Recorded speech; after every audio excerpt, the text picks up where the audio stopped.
Queridos irmãos, a paz do Senhor Jesus, é com muita alegria que nós estamos dando início a esse momento, né, EBD, onde a gente sempre promove algum comentário sobre a nossa escola bíblica dominical.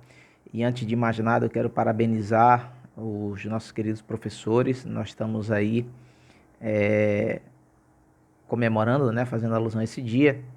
E eu louvo a Deus pela sua vida, que Deus continue te fortalecendo, abençoando, te enchendo da sua graça, pois nós precisamos, nesses últimos dias em especial em que estamos vivendo, para que você mantenha-se sempre assim firme, forte, decidido em contribuir efetivamente para o reino do Senhor, para o reino de Deus nessa terra, através do ensino, tá bom? Que Deus te abençoe. Nós te agradecemos e agradecemos a Deus por ter dado a você essa capacitação, e a nós a alegria pela oportunidade de estar com você, fazendo parte desse grande trabalho para o Senhor, que é a educação cristã. Nesse domingo agora nós estaremos tratando na terceira lição, já é a terceira lição do trimestre, nosso querido pastor Ezequiel Soares, que vai tratar sobre o livro de Ezequiel, a justiça divina, a preparação do povo de Deus para os últimos dias, em conformidade com o que escreve Ezequiel em sua profecia neste livro. E eu já quero estar tratando com você esse assunto, pois é um assunto bem interessante, né? O Ezequiel, ele faz uma narrativa muito precisa daquilo que ele vê ali naquela visão, e traz-nos ensinamentos muito especial, ensinamentos muito importantes para que nós possamos aplicar em nossa vida cristã, a vida que nós escolhemos, pois Deus nos chama, nos dá a oportunidade e a gente escolhe, né? A gente recebe esse chamado e aceita da parte de Deus, e dessa forma nós estamos aqui agora fazendo parte desse corpo místico que é a Igreja do Senhor, que um dia estará se encontrando no céu. O tema da lição hoje, a lição que será apresentada agora neste dia 16 de outubro, vai tratar sobre as abominações do templo. Nós vamos fazer a nossa tratativa dentro do capítulo 8 do profeta Ezequiel. Lembramos que Deus ele já tinha falado com o profeta e tinha feito com ele um concerto, esse chamado para que ele estivesse assim profetizando para o povo de Israel. E essa mensagem, conforme foi dita desde a primeira lição, ela abrange também não só aquele momento histórico, mas a toda história humana, né? Toda a sociedade, é para todos nós nesses tempos em que estamos vivendo. Ela é plenamente, totalmente aplicável, e nós precisamos entendê-la bem para que possamos assim estar de acordo com este ensinamento, com esta palavra. Lembre-se que, conforme a Bíblia nos registra, a palavra de Deus ela é divinamente inspirada por Deus. Então, Deus ele deixou isso aqui para que hoje nós tivéssemos essa referência e, assim sendo, a gente possa, né, trilhar esse caminho diante da presença do Senhor. Quero já chamar a atenção, como sempre eu inicio pela apresentação da lição aqui em sua lição, onde vai te apresentar, vai te passar os objetivos desta lição deste domingo. E o objetivo que o pastor Ezequiel Soares, comentarista da nossa lição, ele deixou para que nós observássemos foram 3. Primeiro, fala sobre a exposição ou expor a visão que o profeta teve no capítulo 8. Segunda, é destacar as imagens de ciúmes que ali ele vê naquela visão, os animais e répteis e os 70 anciões. E, em terceiro lugar, tratar a respeito do ritual a Tamuz e dos adoradores do sol, né? Que essa lição do capítulo 8, dentro do livro do profeta Ezequiel, ela nos traz com muita propriedade e riqueza de detalhe. Faremos já um comentário, irmãos, sobre a estrutura desse capítulo 8, para que você, professor que estiver em sua classe apresentando esta aula neste domingo, você possa acompanhar de uma forma mais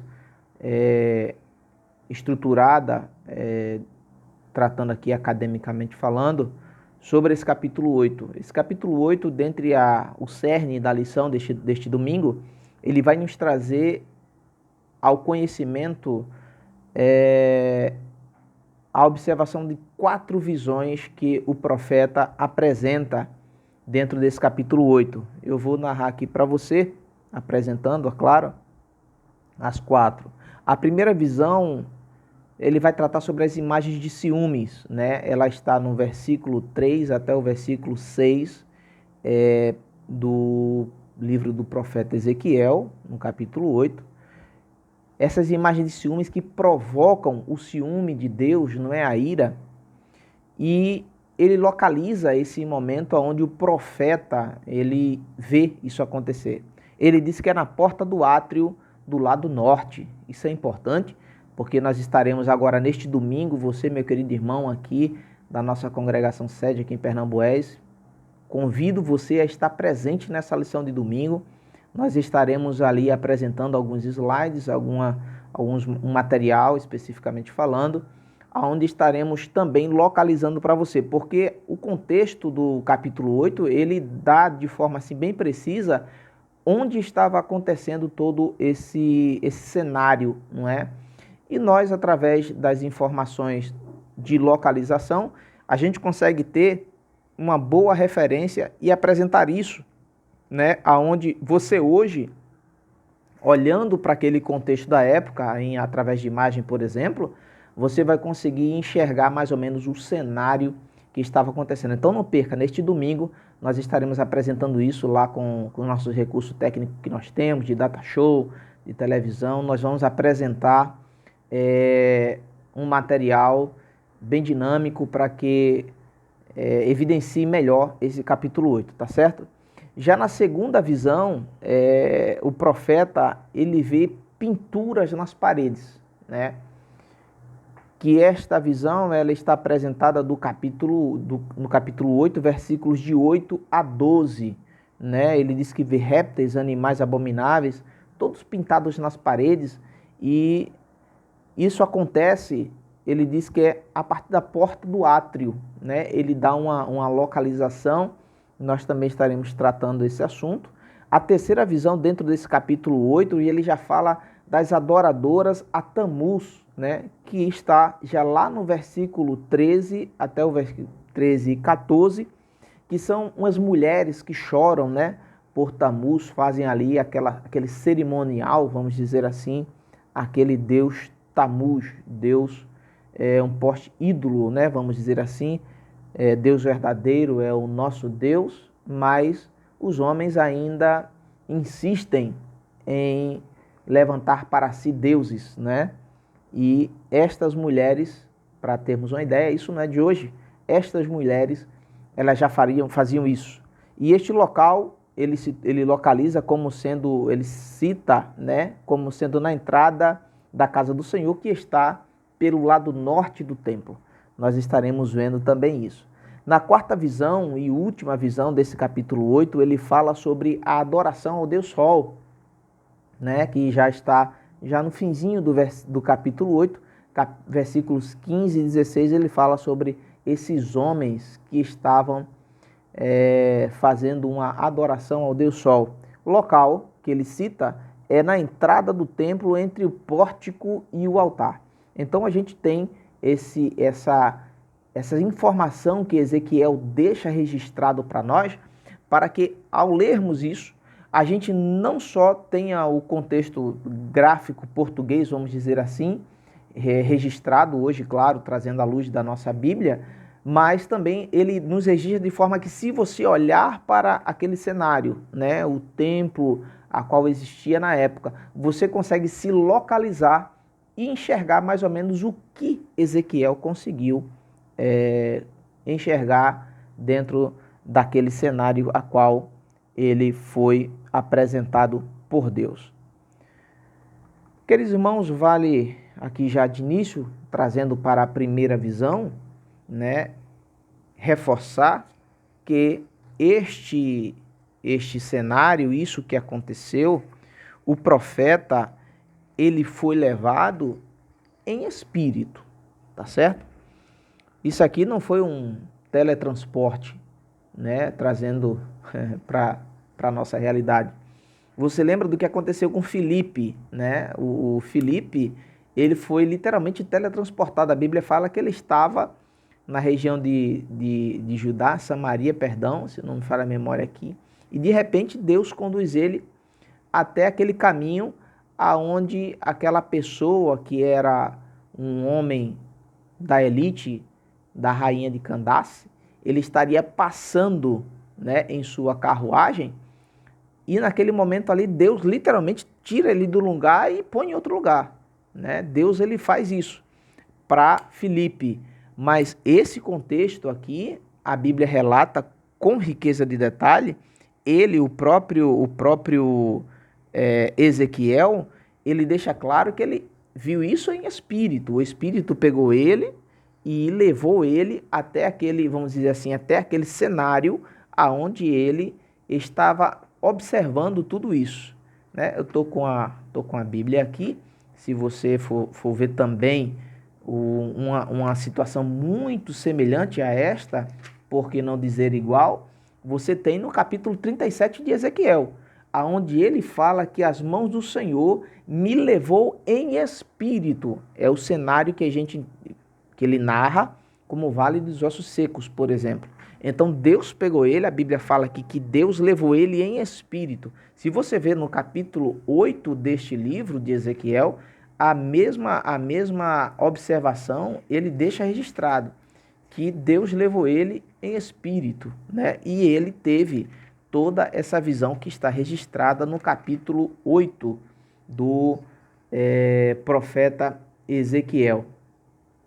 Ele fala no versículo 3: e estendeu a forma de uma mão e me tomou pelos cabelos da minha cabeça, e o Espírito me levou entre a terra e o céu e me trouxe a Jerusalém em visões de Deus. Então, não foi um teletransporte.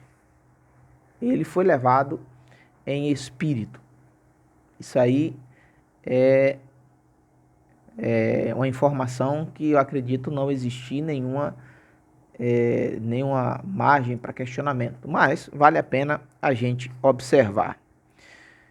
Segundo ponto, Deus ele trata durante esse capítulo 8, e o profeta ele registra como abominações tudo aquilo que está acontecendo naquele momento. Lembre-se, o reino de Judá já tinha sido tomado por Nabucodonosor. Ezequiel já tinha sido levado cativo à Babilônia. Ele estava em Babilônia. Ele registra as margens do rio Quebar, na região. E neste momento, aonde ele tem essas visões, Jerusalém já era vassalo da Babilônia. O reino de Judá já era um reino vassalo da Babilônia. Então, aquilo que ele vê estava acontecendo em Jerusalém, e Jerusalém já era um reino vassalo da Babilônia, tá certo? Para que a gente se localize até no tempo, vamos dizer assim, para que fique melhor a compreensão.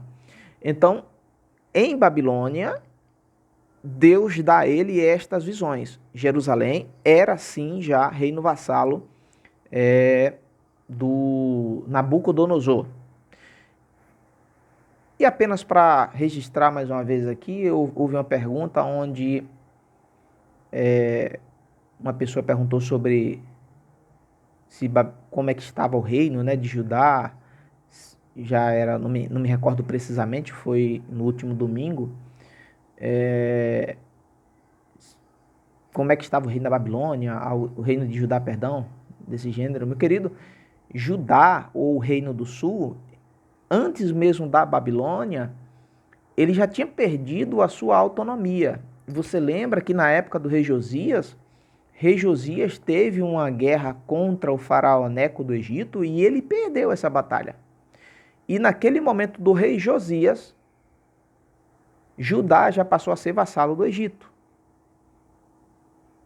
Foi o faraó do Egito quem já chegou sobre Judá, ou sobre o reino de Judá, e já determinou como, a partir daquele momento, o reino se conduziria. Então, foi ele quem separou o rei da época, colocou, não vamos entrar no mérito aqui para ganharmos tempo, colocou o rei sobre a gestão de Judá, tá bom? E deste momento em diante, Judá já não era mais um reino autônomo, não era mais um reino autossuficiente. Ele não deliberava, as suas próprias demandas. Ele já estava sobre o governo do Egito. E posterior a isso, Babilônia vence Egito e que, por consequência, Judá passa a ser agora um reino vassalo da Babilônia. Estou falando aqui de forma simples, não entrando em muitos detalhes para ganharmos tempo. Então, esta é a linha, tá bom? E quando Ezequiel tem essa revelação, já Judá vassalo do Egito, Deus mostra a ele o que estava acontecendo em Jerusalém, né? O povo, observe, na época dos juízes, quando o povo estava em uma situação desfavorável, eles começavam a clamar a Deus e Deus tinha misericórdia e libertava, dava um libertador para eles. Já nessa época, a coisa estava tão difícil, espiritualmente falando, que o povo estava em uma situação desfavorável, pois era um reino vassalo. Nabucodonosor já tinha conduzido parte de algumas pessoas já como cativo para a Babilônia. Você vê, Daniel já tinha ido, Ezequiel já tinha ido, e dentre eles muitos outros. E o povo não tinha acordado ainda, vamos dizer assim, que precisava com urgência voltar a observar aquilo que Deus ensinou através daqueles que foram antes dele, não é? Então, entrando aqui nesse capítulo 8, observe em nossa lição, no objetivo primeiro, que é expor essa visão.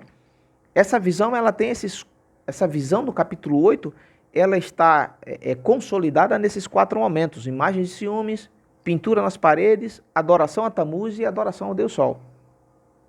Na introdução da nossa lição, já nos traz uma palavra muito interessante, eu quero ler para vocês, está na introdução, ela diz assim: o objetivo da presente lição é levar os crentes em Jesus a uma reflexão mais profunda sobre a ruína moral e espiritual da idolatria por meio da análise dessas abominações chocantes. Então, essa lição, ela traz-nos como um propósito, uma reflexão em nossos dias. O que é que nós estamos fazendo e como estamos fazendo? Observe. Por quê? Porque muitas vezes a gente olha e, não, isso foi no passado, né? Não, porque agora nós estamos vivendo na dispensação da graça. É mais difícil do que na dispensação da lei, meu irmão. Porque na dispensação da graça, o esforço literalmente está em você. Não tem aquele negócio de pegar o bezerrozinho, levar para lá, sacrificar, pedir o perdão dos pecados para no ano que vem você voltar lá e apresentar. Não tem isso não.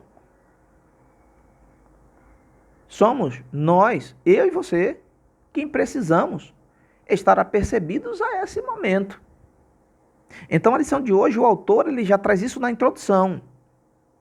Levar os crentes em Jesus a uma reflexão mais profunda sobre ruína moral e espiritual, né?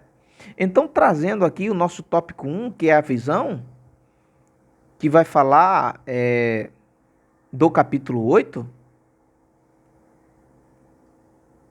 ele nos mostra essas visões de ciúmes, que vale ressaltar aqui, o autor ele não deixa explícito, não é? Ele não deixa assim explícito essa visão de ciúmes, não deixa, ele silencia quanto a isso, mas o autor que eu falo, o profeta Ezequiel, né? Mas o nosso comentarista, ele nos traz aqui uma referência muito interessante. Ele fala sobre Azerá ou Azera, né? Conforme está escrito aqui em nossa lição.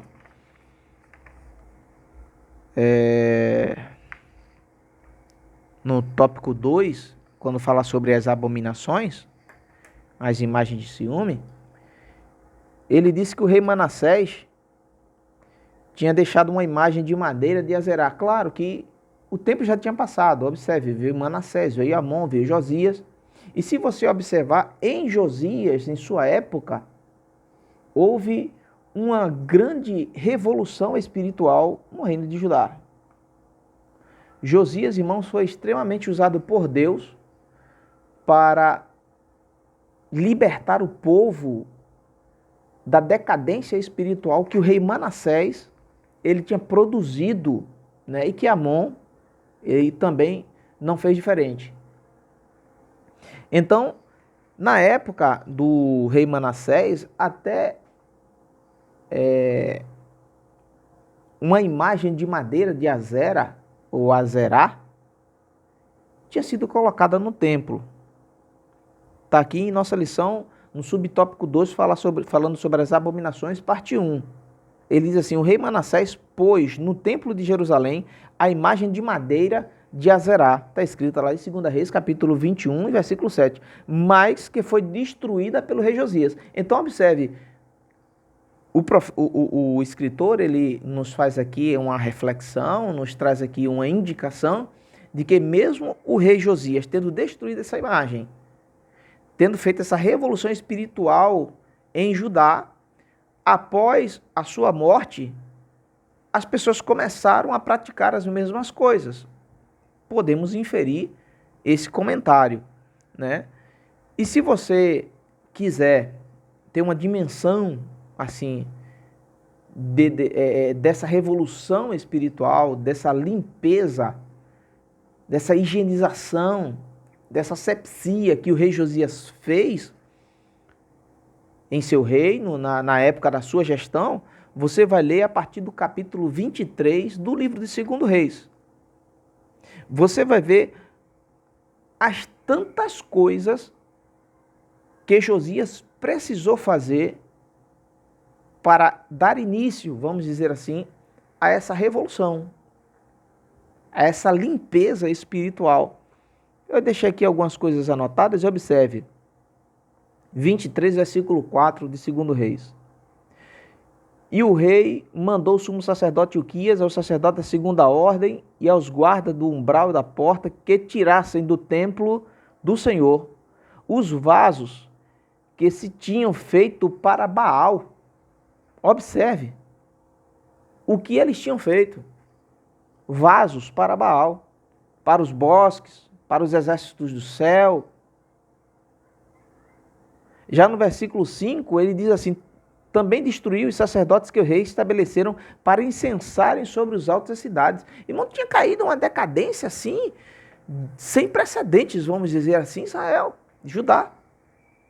Então essas imagens de ciúme, o profeta, ele não é assim tão, não é claro em dizer foi esta ou foi aquela, foi isso ou foi aquilo, mas quando você lê o capítulo 23 do segundo livro dos reis, você vai ver a imensidão de coisas que aqueles homens, aquelas pessoas da época, tinham feito para provocar a ira de Deus. E observe que um conceito, apenas um conceito, quando Deus usa a expressão abominação, que vem do verbo abominar, olha o significado. Ato ou efeito de abominar, de sentir horror por alguma coisa. Imagine como Deus estava se sentindo. Uma ação, olha o que significa, execrável, uma repulsa violenta. É uma abominação à justiça.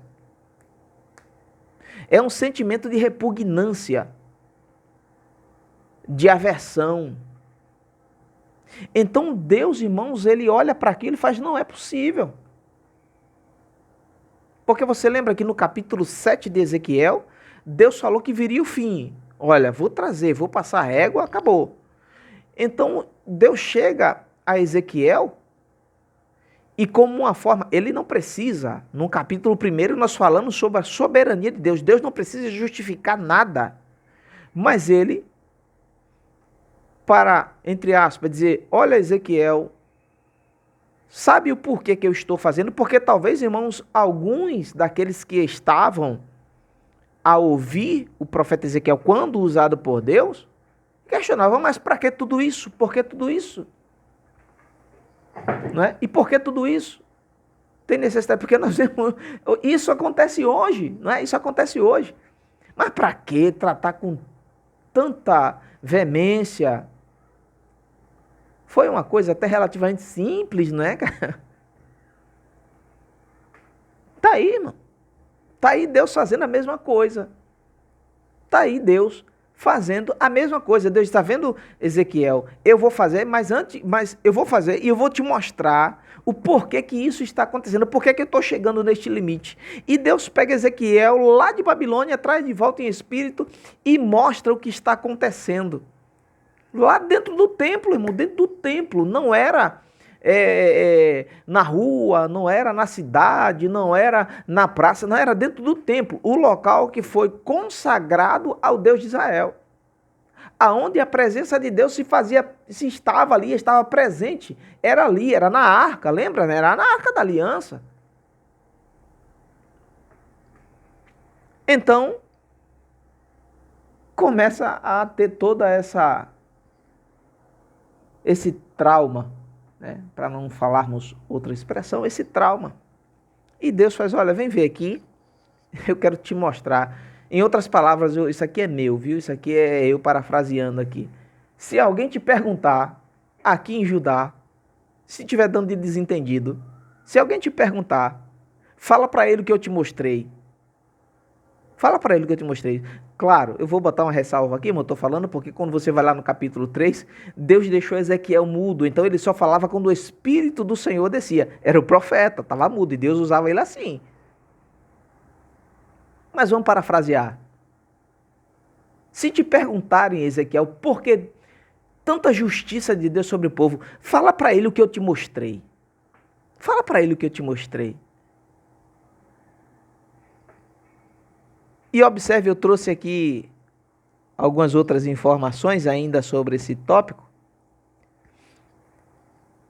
No versículo 6 do capítulo 23 de 2 Reis, o escritor diz, também tirou da casa do Senhor o ídolo do bosque, levando-o para fora de Jerusalém até o ribeiro de Cedron, e queimou junto ao ribeiro de Cedron, e desfez em pó, e lançou o seu pó sobre a sepultura dos filhos do povo. Isso aqui foi na época do rei Josias. Isso aqui, irmãos, o que está sendo trazido é que parece que depois que Josias passou, morreu, e a dinastia continuou, já chegando aqui na época do rei Zedequias, tudo isso tinha retornado. E uma das coisas que eu achei interessante, está no versículo 7 também, diz assim, também derrubou as casas, observe, as casas dos sodomitas que estavam na casa do Senhor, em que as mulheres teciam casinhas para os ídolos do bosque. Esse texto, ele é muito interessante, eu trouxe aqui mais uma outra tradução para você, a nova tradução na linguagem de hoje, para você entender melhor esse versículo 7, se você está com alguma dificuldade, observe esse texto na nova tradução da linguagem de hoje. Ele destruiu os quartos do templo onde ficavam os prostitutos. Era nesse lugar que as mulheres teciam as roupas usadas na adoração ao poste ídolo. Esse aqui é o versículo 7, viu? Isso aqui estava acontecendo, a Bíblia está falando na casa do Senhor. E na NVI, ou a nova versão internacional, essa tradução está assim, ó, também derrubou as acomodações dos prostitutos culturais que ficavam no templo do Senhor, onde as mulheres teciam para azerar. A situação estava em um declínio moral e espiritual sem precedente. Não precisa nem a gente ler mais outra observação aqui, porque eu acredito que já está muito bem expresso esse teor, não é? Que traz sobre essas imagens de ciúme, o que estava acontecendo. Eu trouxe aqui ainda sobre esse primeiro tópico, um comentário de Matthew Henry, na página 650. Ele diz assim, ó, o povo de Judá pretendia claramente afrontar a Deus, provocá-lo face a face, ao promover um ídolo a seu rival pela adoração de seu povo, em menosprezo à lei e em desafio à justiça do próprio Deus, ou da sua justiça. E ele também traz assim um segundo ponto, corromper o povo e pegá-los quando estavam adentrando os pátios da casa do Senhor para lhes trazer as suas ofertas e aliciá-los a oferecê-las à imagem de escultura. Então, irmãos, a coisa estava muito ruim. Muito ruim. Mas vamos avançando aqui para a segunda visão, que seria a pintura nas paredes, né? Já, se você observar no capítulo 8, você vê Deus adentrando, né, ao cenáculo, ao templo, e cada vez que ele entra mais um pouco, a coisa parece que começa a se degradar mais. Enquanto na entrada do pátio você via que tinha uma imagem de escultura, um ídolo, você adentrava agora um pouco mais à frente, onde o autor, ele até comenta, o comentarista aqui do livro, né? Perdão, um acidentezinho aqui. O livro eu apresento aqui também, eu sempre estou com ele. Tem outro, mas esse aqui eu acho um pouco mais completo, então eu sempre uso ele como referência. Então, ele fala que ali nas recâmaras, aonde sacerdotes, aqueles que faziam parte do templo, eles tinham a sua privacidade, estava tomado, não é, dessas pinturas, tomado dessa imundície, porque isso estava na casa do Senhor. Há também quem entenda que esta visão que Daniel abre aquele buraco na parede, que abre-se uma porta, pode ter sido também nas residências desses homens, de forma particular, aonde eles entendem que lá Deus não estaria vendo, né? E vê lá répteis, vê animais abomináveis pintados nas paredes, e eles os adoravam, né? Com seus incensários, prestando, entre aspas, um culto, né? Aquelas divindades, vamos dizer assim. Na terceira visão, que já está no versículo 13 e 14 da lição, vai falar sobre Tamuz. Tamuz, irmãos, era uma divindade, eu vou apresentar aqui, que não tinha nada a ver com Israel, não tinha nada a ver com o povo de Deus. Apontava para um Deus assim da provisão, da prosperidade, né? Aquele que abençoava a terra para que a terra produzisse, né? E a gente sabe que não é isso, né? O povo de Judá mais ainda, porque quando eles precisavam, Deus os abençoava. Você vê no histórico do livro dos Juízes o quanto Deus foi com eles. Quando eles estavam cativos, estavam em uma situação desfavorável, Deus levantava, Deus fazia milagre. Juízes, claro, eu cito sempre o livro dos Juízes, porque para eles, nesta época da monarquia, o livro dos Juízes era a história. Por isso eu estou citando aqui sempre o livro dos Juízes. É como você hoje olhar dizendo, olha, a nossa igreja, nós temos 111 anos. Deus fez milagre, Deus continua fazendo milagre. Aí você lembra de um passado próximo aqui. É eu citando aqui o livro dos Juízes para que você se localize. Nesta época do profeta Ezequiel, se o povo lembrasse do que Deus tinha feito no período dos juízes, irmão, não precisava de mais nada. Mas o povo parece que tinha uma mente com uma lembrança muito curta.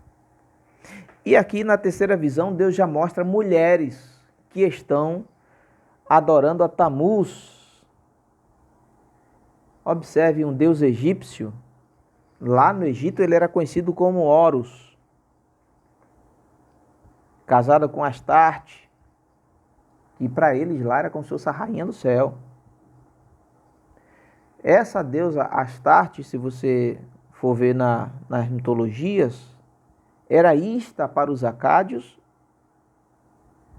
Ísis para os egípcios e Afrodite para os gregos. Inanna para os sumérios. Essa Afrodite é um nome mais comum para a gente, não é? Era isso, irmãos, que eles estavam adorando. E o relacionamento entre esse deus Tamuz, Horus e Ísis